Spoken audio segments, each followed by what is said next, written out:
একটি বিষাক্ত সাপ একজন পীর সাহেবের কাছে গিয়ে বলতেছে, হুজুর আমি অনেক প্রাণীকে হত্যা করেছি, আল্লাহ তাআলা কি আমাকে ক্ষমা করবেন?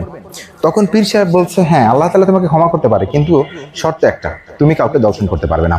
তখন সে হুজুরের কথা শুনে সাপ বলছে, ঠিক আছে আমি রাজি, আমি আজ থেকে কাউকে দংশন করব না। এই কথা বলে সাপ জঙ্গলের ভিতরে চলে গেল। এমনকি সাপের সাথে ইঁদুর পর্যন্ত বেয়াদবি করলেও সাপ কিছুই বলতেছে না। একটা প্রাণী সাপকে আঘাত করতে করতে রক্তাক্ত করে ফেলছে। রক্তাক্ত করার পরে সেই সাপটা পীর সাহেবের কাছে গিয়ে বলতেছে, হুজুর দেখেন আমার অবস্থা। তখন পীর সাহেব বলতেছে, তুমি তো অনেক বিষাক্ত সাপ, তোমার এই অবস্থা হলো কি করে?